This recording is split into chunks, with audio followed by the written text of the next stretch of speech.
There is a conversation happening at kitchen tables all over California right now that is creating real problems in real estate transactions. A seller offers home warranty to sweeten the deal. The buyer accepts, it feels protected, and moves forward with confidence. Then something breaks after closing. The buyer files a claim and they find out the hard way that they thought they were getting and what they actually got are two very different things. Today, I'm going to pull back the curtain of home warranties, what they actually cover, what the fine print takes away, what sellers are legally exposed to when they offer one, and how to protect yourself on both sides of this transaction. Hello, my name is Rima Rafay with the Rafay Group here with eXp Realty, real estate agent in the Santa Clarita Valley and Antelope Valley and Greater Los Angeles. And I sold real estate for over 2 decades. And home warranties come up in almost every transaction I'm involved in. And the misunderstanding around what they actually do and what they do not do is one of the most consistent sources of post-closing frustration I see. So let's get into it. First, what is home warranty and what is not? The home warranty is a service contract, not an insurance.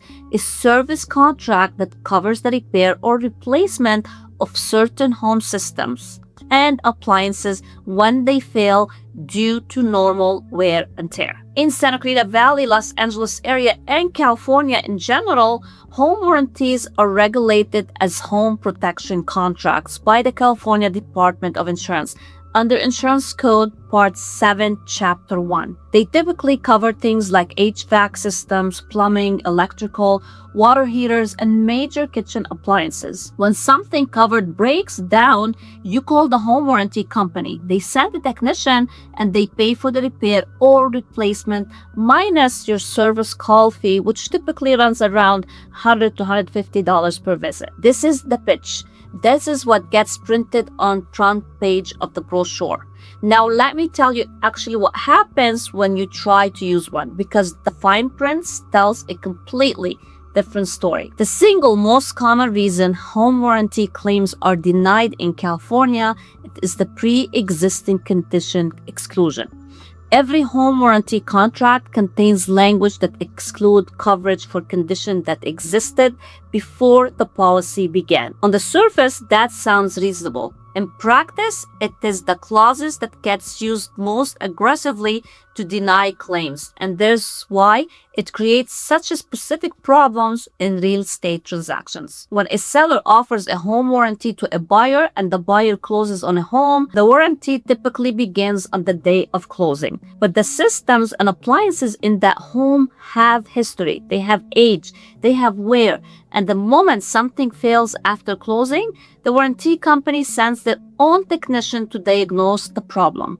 If that technician determines using their own judgment and their own standards that the condition causing the failure existed before the policy began, the claim is denied. The buyer is left with a broken system and a repair bill, and they turn to the seller wondering why the warranty they were promised is not covering what they thought it covered. This plays out most painfully with the biggest and most expensive systems in a home. HVAC system that were functioning at closing but showing signs of age that warranty company technician now calls a pre-existing condition. Water heaters with minimal buildup that the company says indicates a pre-existing issue. Plumbing system with corrosion that predates the policy. In every one of these cases, the denial technically within the contract language, and the homeowner has limited recourse without going through an appeal process that is slow, frustrating, and not guaranteed to get their way. The second major category of fine print that creates problems is improper maintenance exclusion. Home warranty contracts almost universally require that covered system properly maintained as a condition of the coverage.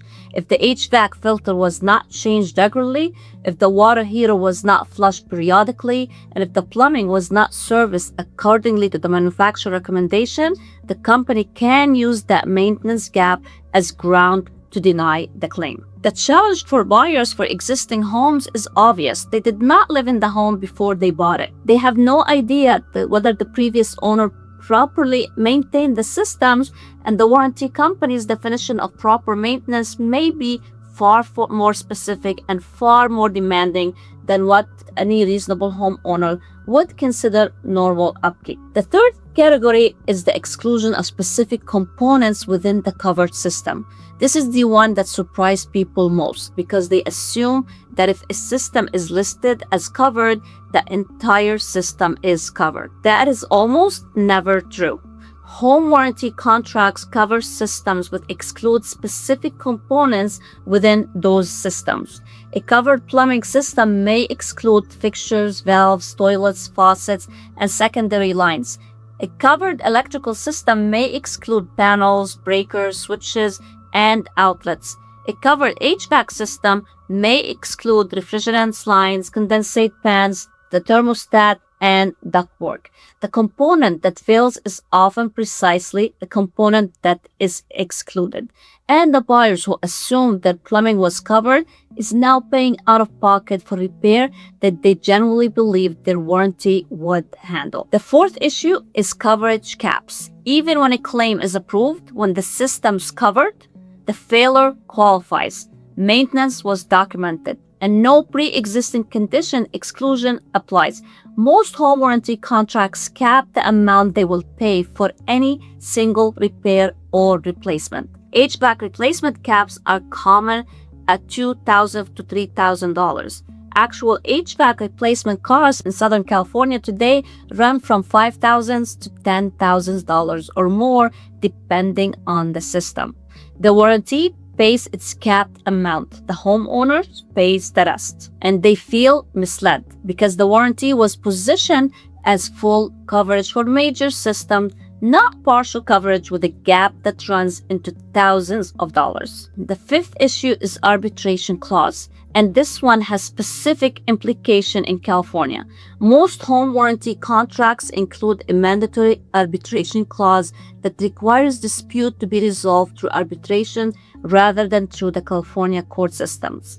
Arbitration clause restricts buyers' ability to resolve dispute through California courts, adding another layer of concerns of informed buyers. What this means in practice is that the buyer who believes their claim was wrongfully denied cannot simply file a lawsuit. They must go through the warranty company's arbitration process, a process that the warranty company has far more experience navigating than the average homeowner. Now let's talk specifically about the seller's perspective, because this is where most real estate conversations about home warranty stop short. In California, sellers are frequently asked to choose to offer a home warranty as part of the transaction. The cost typically runs between $600 to $1,200 for 1 year policy. It's paid at closing from the seller's proceeds. The intention to give the buyer confidence, reduce post-closing dispute, and smooth the negotiation. And in many cases, it does not accomplish those things. But there are versions of this that creates real problems for seller. And it happens when a warranty is offered as a substitute for disclosure rather than a supplement to it. So here's the situation I want every seller to understand. California transfer disclosure statements require you to disclose known material defects about your property. That application is an absolute. A home warranty does not change it, does not reduce it, and it does not protect you from liability for failing to meet it. If you know your HVAC system is on its last legs and you're offering a home warranty without disclosing that known condition, and the buyers claim it later, it's denied because the failure was deemed to pre-existing condition, you may be facing post-closing legal liability for non-disclosure. Not the warranty company, you. Because you knew about the condition and the warranty policy does not substitute for the disclosure you were legally required to make. California has a strong consumer protection laws that prevent misleading warranty practices and unfair claim handling. But for those protections run in the buyer's favor, not the seller's. And a seller who used a warranty to obscure a known condition rather than genuinely protect a buyer is in legally vulnerable position that a $800 home warranty will not protect them from. There is also a particular reality about the home warranties that sellers need to understand. A warranty does not eliminate a California buyer's right to request repair or credit after inspection. The transfer disclosure statement process means buyers are already aware of the key disclosed issues before they make repair requests. And if the HVAC or plumbing problems fall outside warranty coverage because of exclusion caps or maintenance requirement, buyer will still push for correction or price reductions regardless of the warranty's existence. The warranty is a comfort tool. It is not a negotiation shield. So what should sellers actually do with this information? The first thing is to disclose honestly and completely before worrying about warranty coverage. Your TDS obligation is your most important protection and your most important responsibility. Fill it out accurately. Disclose what you know. Do not rely on a warranty to cover what you should be disclosing. The second thing is to understand what are you offering before you offer it.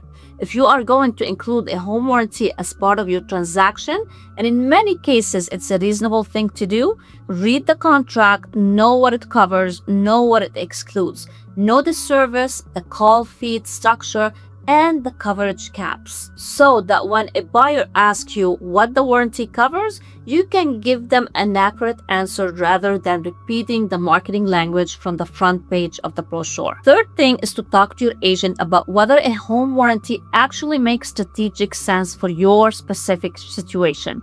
In some transactions, a warranty just adds a genuine value and helps the deal close.